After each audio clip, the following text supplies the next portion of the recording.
Hello everyone, welcome to SB institute. Welcome you all. আমি শুভেন্দু অধিকারী তোমাদের জন্য কারেন্ট অ্যাফেয়ার সিরিজের একটি নতুন ক্লাস নিয়ে চলে এসেছি। খুব গুরুত্বপূর্ণ ক্লাস। আজকে থাকবে 17 থেকে 23 মার্চ পর্যন্ত। তাহলে প্রত্যেককে আমি ওয়েলকাম করছি যে কারেন্ট অ্যাফেয়ার সিরিজের নতুন একটি ক্লাসে। এই ক্লাসটি খুবই গুরুত্বপূর্ণ, প্রত্যেকে দেখতে থাকো। আর যারা আমাদের চ্যানেলে নতুন আছো অবশ্যই চ্যানেলটিকে সাবস্ক্রাইব করে পাশে থাকা বেল আইকনটিকে প্রেস করবে, যাতে পরবর্তী ক্লাসের আপডেট আসলে তোমরা আর কি নোটিফিকেশন পেয়ে যাও। তবে যারা যারা ক্লাসটি দেখতে ভালো লাগলে অবশ্যই লাইক, কমেন্ট এবং শেয়ার করো। চলো শুরু করবো। তাহলে প্রথমে কি আছে দেখো। India become the largest country in the world. Bharat বিশ্বের ভিতরে ভারত কি লার্জেস্ট কান্ট্রি হয়েছে। কি বিষয় সেটা আমরা দেখব। সেটা কি ইন আর্মস ইম্পোর্ট, অর্থাৎ অস্ত্র কেনাতে আর কি। ঠিক আছে, অস্ত্র সম্প্রতি ভারত কিন্তু বিশ্বের মধ্যে কি হয়েছে সবচেয়ে বৃহৎ দেশ কিন্তু হয়েছে সেই ভারত কি আর্মস ইম্পোর্টে আর কি, অর্থাৎ অস্ত্র সংগ্রহতে বা কেনাতে। ঠিক আছে, by SIPRI Stockholm international peace research institute. এই যে সূচকটা, এটা কিন্তু সূচকটা কিন্তু বার করে কারা, এই স্টকহোম ইন্টারন্যাশনাল পিস রিসার্চ ইনস্টিটিউটের দ্বারাই কিন্তু এই যে কোন দেশ কত পরিমাণ অস্ত্র সংগ্রহ করেছে তার হিসেব নিকেশ রাখে কিন্তু এটা এই ইনস্টিটিউট। ঠিক আছে, সিপকুরি যেটা Stockholm international peace research institute. তারপর বিটুইন দ্য ইয়ার 2019 টু 2023, অর্থাৎ 2019 থেকে 2023 এর মধ্যেকার বিষয়ে এই সময়টার মধ্যেকার হিসেবটাই কিন্তু এখানে দেওয়া হয়েছে। এই যে 2019 থেকে 23 এর এই দুটি বছর, 19 থেকে 23, অর্থাৎ 19, 20, 21, 22 এই 5 বছরের যে হিসেব যেটা, ঠিক আছে, সেটা কিন্তু এই সেটাই এখানে প্রয়োগ করা হয়েছে। ঠিক আছে, কি দেখে নেব। Second largest country is Saudi Arabia, অর্থাৎ সৌদি আরবিয়া কিন্তু দ্বিতীয় আর কি সেকেন্ড লার্জেস্ট কান্ট্রি যে কিন্তু অস্ত্র ইম্পোর্ট করতে আর কি। ঠিক আছে, আর কি দেন কাতার, অর্থাৎ তৃতীয় দেশ কোনটা, তৃতীয় দেশ হচ্ছে কাতার। তারপরে দেখো লার্জেস্ট আর্ম এক্সপোর্টার, সবচেয়ে বৃহৎ দেশ কোনটা পৃথিবীর মধ্যে, সেটা কি হচ্ছে ইউনাইটেড স্টেটস, তারপরে কি ফ্রান্স, তারপরে কি রাশিয়া। এই তিনটি দেশ কিন্তু যে largest three largest country of the কি আর্মস এক্সপোর্টার। ক্লিয়ার। চলো নেক্সট দেখো গোল্ডেন বুক অ্যাওয়ার্ড 2024। সেটা কি বলছে, রাখি কাপুর ও দিস প্রেস্টিজিয়াস অ্যাওয়ার্ড। তাহলে 2024 এ গোল্ডেন বুক অ্যাওয়ার্ড পেয়েছে কে, রাখি কাপুর। ক্লিয়ার। বলছে ফর দ্য বুক, কোন বইটির জন্য, breaking free embarrassing me, healing from childhood abuse and toxic condition.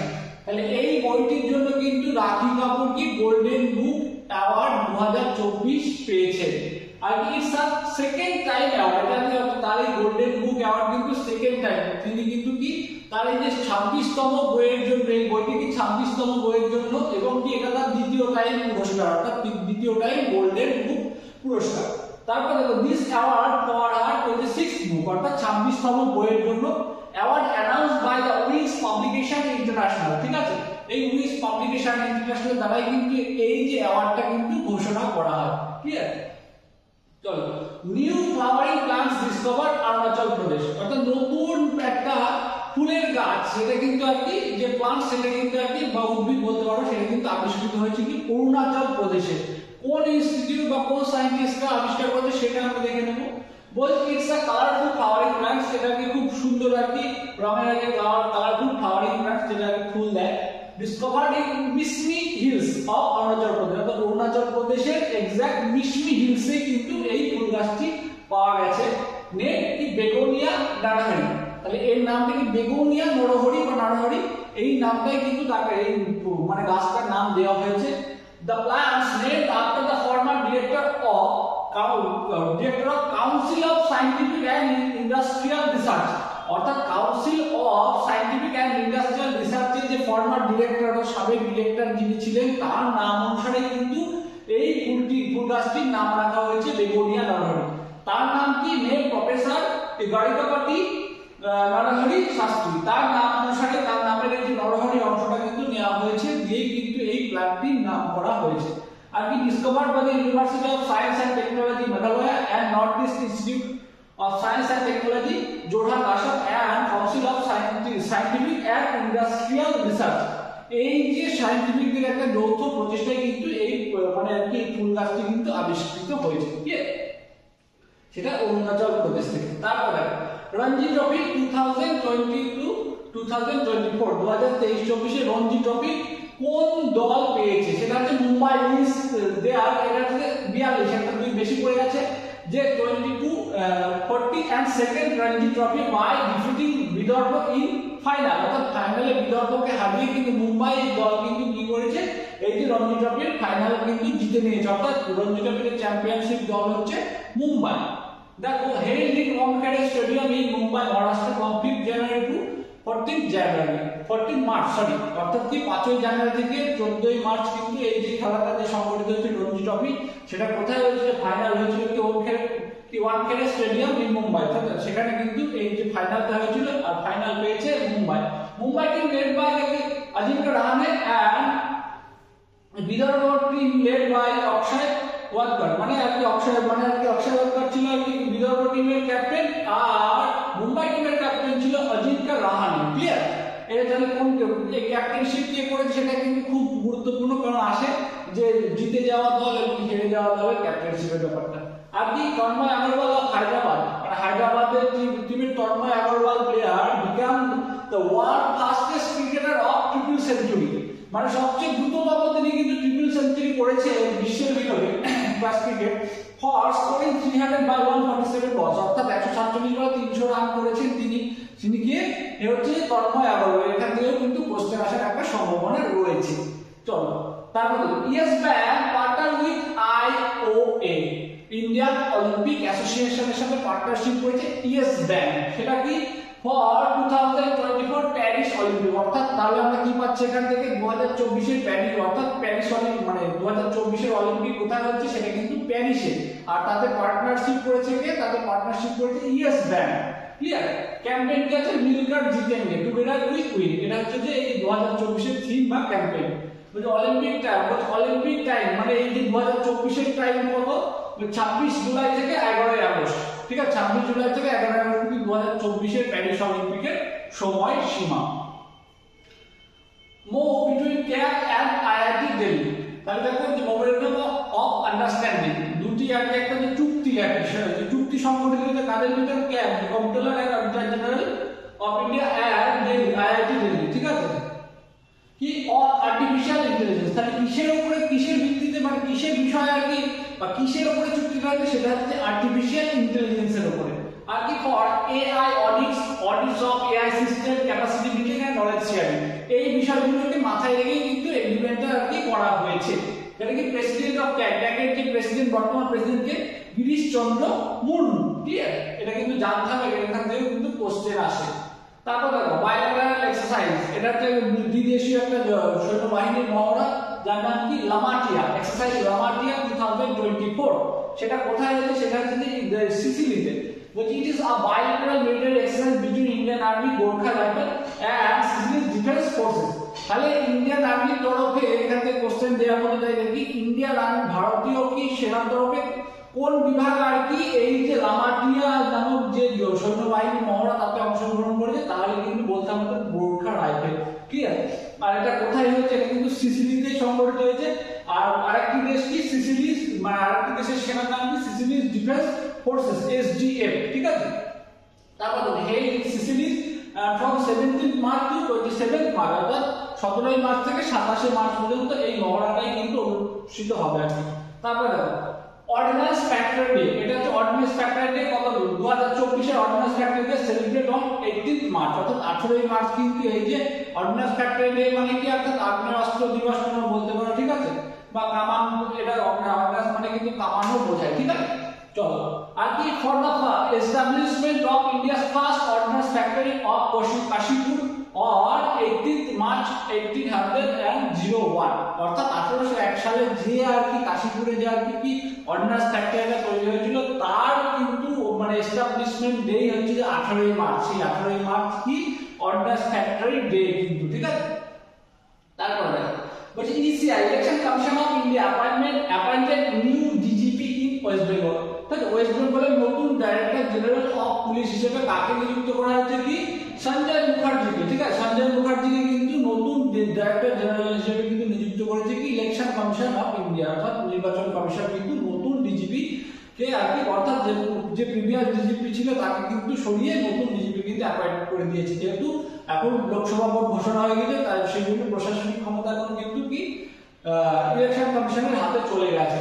বলছে হি সাকসিডেড রাজীব কুমার, দেখো এখানে একটু ভুল আছে, সেটা সাকসিডেড রাজীব কুমার হবে না, এখানটা একটা কোশ্চেন দিয়ে দিতেই পারে, কারণ ইলেকশন কমিশন কিন্তু মঙ্গলবারে কিন্তু বিবেক সহায় নামে একজনকে, যে রাজ্যে তিনটে নাম পাঠিয়েছিল যে ডাইরেক্টর জেনারেল অফ পুলিশের জন্য নির্বাচন কমিশন যে নামগুলি চেয়েছিল তার মধ্যে কিন্তু বিবেক সহায় নামের একজনও ছিল, তাই কিন্তু প্রথম ইলেকশন কমিশন মঙ্গলবারে কিন্তু তাকে অ্যাপয়েন্টমেন্ট করে দেয় এবং 24 ঘন্টার মধ্যে কিন্তু সেটা কিন্তু আবার চিঠি করে সেটা পরিবর্তন করে যে সঞ্জয় মুখার্জিকে কিন্তু পুনরায় অ্যাপয়েন্ট করা হয়। ঠিক আছে, তাহলে যদি সাকসিড করে কাকে বলে তাহলে কিন্তু সঞ্জয় কুমার সাকসিড করবে কিন্তু রাজীব কুমার নয়, যিনি আর কি ছিলেন আর কি। ঠিক আছে, তাহলে তাকে কিন্তু কি বিবেক সহায় হবে, যেহেতু তিনি একদিনের জন্য হলেও কিন্তু চার্জ গ্রহণ করেছিলেন।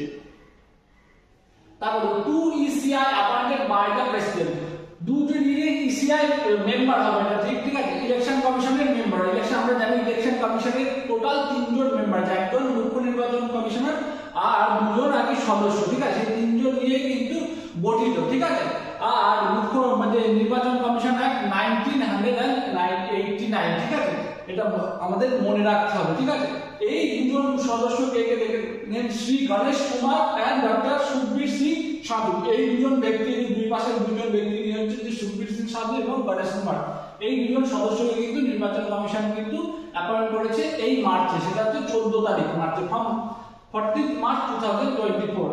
and is the election commission, chief election commission কে আছেন, তিনি হচ্ছেন রাজীব কুমার।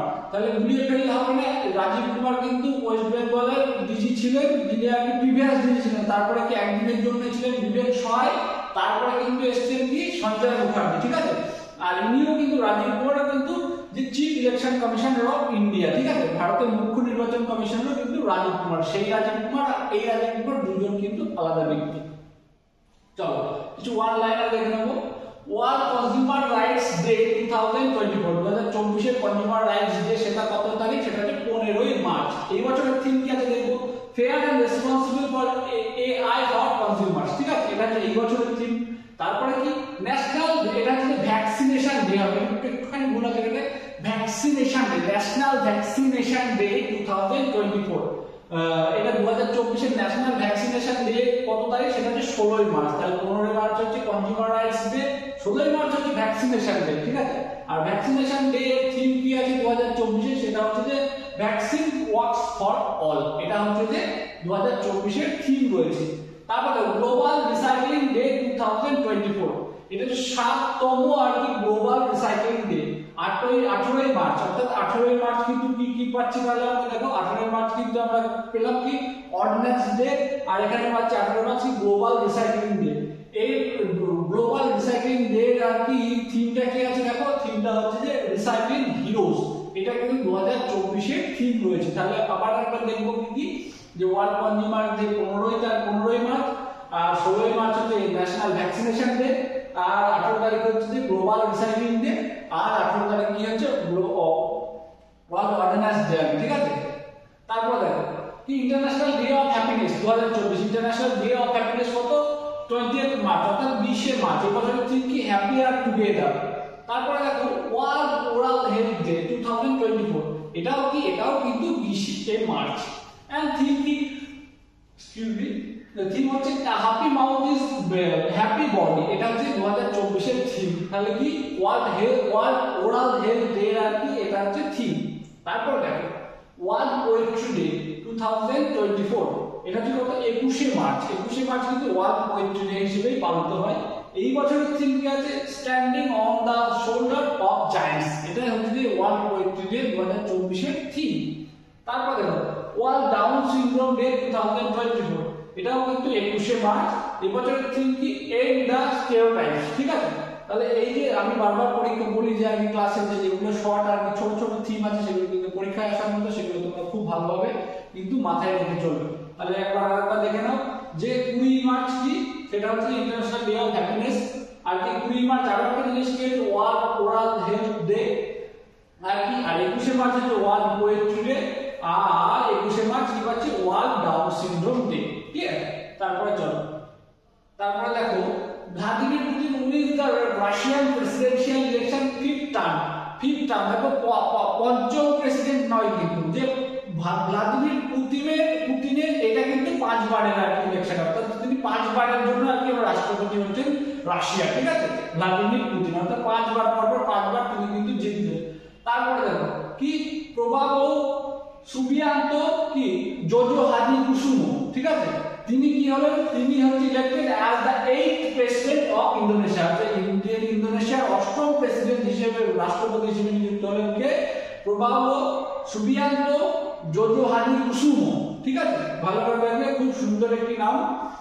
তারপরে দেখো কি প্রভা Varma, renowned Malayalam poet and author selected for Saraswati সম্মান 2023, অর্থাৎ 2023 সরস্বতী সম্মান পেলেন কে, প্রভা বর্মা, তিনি প্রভা Varma renowned Malayalam poet, Malayalam কবি এবং লেখক, ঠিক আছে। His poetic work, তার কোন বিষয়টার জন্য আর কি, মানে কোন পোয়েট্রিটার জন্য তিনি আর কি এই যে সরস্বতী সম্মান পেলেন, এটা কিন্তু জানতে হবে, সেটা কি রুদ্র সাত্বিকম, ঠিক আছে, এটা কিন্তু তার পোয়েটিক ওয়ার্ক, যার জন্য কিন্তু তিনি একটি আর কি তিনি আর কি যে সরস্বতী সম্মানে ভূষিত হলেন, ঠিক আছে। তাহলে দেখো এই পর্যন্তই ছিল আজকে কারেন্ট অ্যাফেয়ার্সের, যে আমাদের এসবি ইনস্টিটিউট থেকে যে কারেন্ট অ্যাফেয়ার্স সিরিজের যে ক্লাসগুলি দেওয়া হয় সেই ক্লাসের এইটি ছিল শেষ। তো আজকের যে ক্লাসগুলির যে স্লাইডগুলি ছিল সেই স্লাইডগুলিতে কিন্তু খুব সুন্দর এবং গুরুত্বপূর্ণ এবং আপকামিং যে পরীক্ষাগুলি রয়েছে সেই পরীক্ষাগুলিতে কিন্তু আসার মতো কোশ্চেন কিন্তু রয়েছে। আমি প্রত্যেকটা কোশ্চেন কিন্তু তোমাদের মার্ক করে করে বলে দিয়েছি যে এই জায়গাগুলো কিন্তু তোমাদের মনে রাখতে হবে, যে এমন নয় যে শুধু টু দা পয়েন্ট আমি বলে যাবো তা না, তোমাদের কিন্তু মনে রাখতে হবে যে জায়গাগুলো থেকে কিন্তু কোশ্চেন আসে, সেই জায়গাগুলো বিভিন্ন রকম ঘুরিয়ে পেঁচিয়ে কিন্তু কোশ্চেন আসতে পারে, কারণ বর্তমানে পরীক্ষার যে কোশ্চেনের যে প্যাটার্নগুলি যেভাবে চেঞ্জ হয়েছে, সেই জন্য প্রত্যেকটা জিনিস কিন্তু খুব মাথায় রেখে সিরিয়াসলি কিন্তু পড়তে হবে এবং নোট ডাউন করে করে চলতে হবে। খুব গুরুত্বপূর্ণ ইনফরমেশন দিই কিন্তু আমরা প্রত্যেকটা সাবজেক্টের ক্লাসে, সেই জন্য বলবো খুব গুরুত্বের সহকারে কিন্তু ক্লাসগুলো দেখো এবং নিজেদের প্রস্তুতিকে চালিয়ে যাও। আর আরো একবার বলবো, যারা আমাদের চ্যানেলে নতুন আছো, ভিডিও দেখছো, চ্যানেলটিকে অবশ্যই সাবস্ক্রাইব করো এবং পাশে থাকা বেল আইকনটি প্রেস করে রাখো। তাহলে দেখা হচ্ছে পরবর্তী কোনো ক্লাসে। আর যদি আমাদের ক্লাস ভালো লেগে থাকে অবশ্যই লাইক, কমেন্ট এবং শেয়ার করো। দেখা হচ্ছে পরবর্তী ক্লাসে, ততক্ষণ ধন্যবাদ সবাইকে।